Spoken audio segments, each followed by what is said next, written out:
ito na din na sa akin. Bali, papaayos mo daw kasi hindi na siya nagsustain. Hindi na ikot yung ano. Hindi, may papalitan tayo dito. Hindi naman,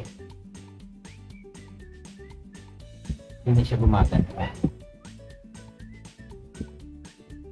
Ay, mabilis lang to. Madali lang.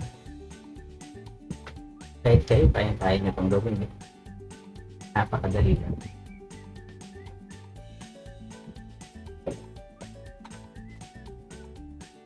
Yan, umpisa na natin. Tanggalin ko na yung likod niya.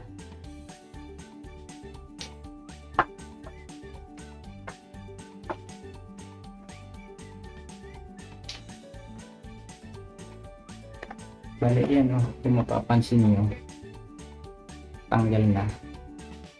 Pasak na yung ano niya. Yan. Pasag na. Kaya hindi na siya nag-swing. Yan.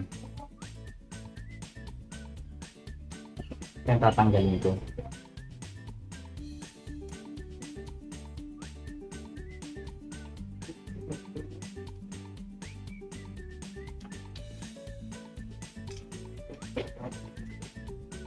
Ngayon, meron akong extra nito. Ito, papalitang subasat na.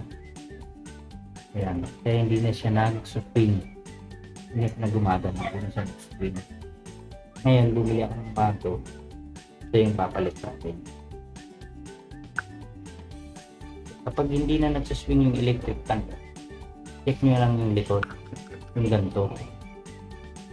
Kasi may posibilidad na sira na to.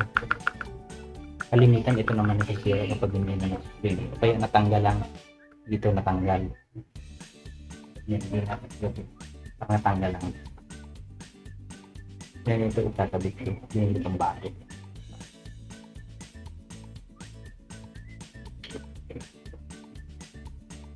Ito napakadali lang. Kahit siya hindi, kahit kayo, kaya nyo gawin ito eh. Kanya nga may electric na kayo sira dyan. Tapos ganito yung sira. Bilis lang. Okay, balik ito.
Ngayon, ito-try natin kung iikot mo siya.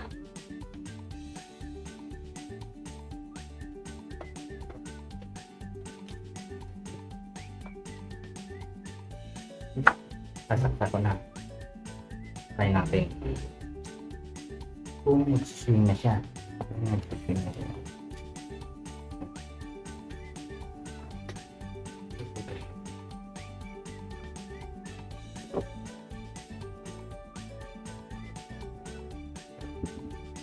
Yun, okay na. Nagsuswing na siya. Yun. Ganun lang guys, kapag hindi siya nagsuswing, papalitan nyo lang yung gearbox niya na tinatawag natin. Gearbox. Ayan, basag na siya.